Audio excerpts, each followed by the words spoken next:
This program is sponsored by Thrill City, Hyderabad.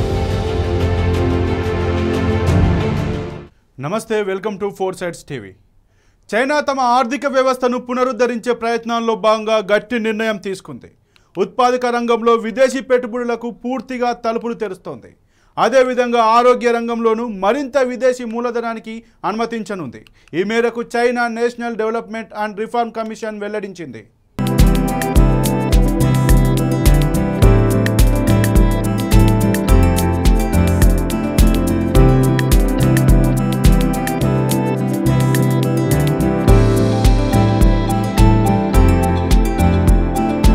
చైనాకు చెందిన national development and reform commission తాజా ప్రకటన ప్రకారం తయారీ రంగంలో విదేశీ పెట్టుబడులపై ఉన్న పరిమితులన్నింటినీ నవంబర్ 1 నుంచి చైనా తొలగించనుంది.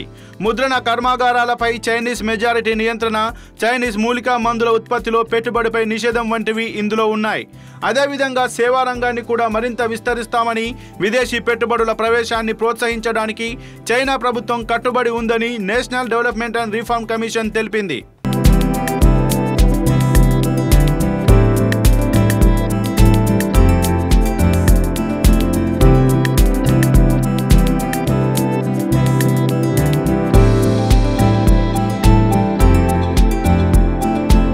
దీనికి సంబంధించిన విధాన రూపకల్పనపై అధికారులు అధ్యయనం చేస్తున్నారు.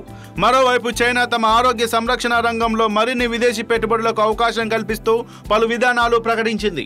మూలకణాలు, జన్యు నిర్ధారణ, చికిత్సకు సంబంధించిన సాంకేతిక పరిజ్ఞానాల అభివృద్ధి, అనువర్తనాల్లో విదేశీ పెట్టుబడులకు అనుమతిస్తున్నట్లు ఆ దేశ వాణిజ్య మంత్రిత్వ శాఖ వెబ్సైట్లో పోస్ట్ చేసిన ఒక ప్రకటన తెలిపింది. వీటిని తొలుత బీజింగ్, షాంఘై, గ్వాంగ్డాంగ్, హైనాన్ వంటి పైలట్ ఫ్రీ ట్రేడ్ జోన్లలో అనుమతించనున్నారు.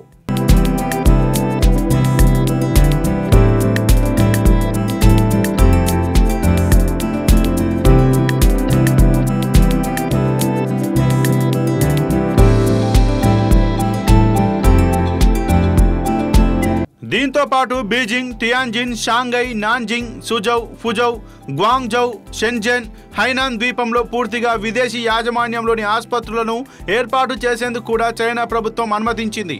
అయితే సాంప్రదాయ చైనీస్ వైద్యాన్ని అందించే స్థానిక ఆసుపత్రులను కొనుగోలు చేసేందుకు మాత్రం అనుమతి లేదు. కొత్త విధానం వెంటనే అమల్లోకి వస్తుందని చైనా వాణిజ్య శాఖ వెల్లడించింది.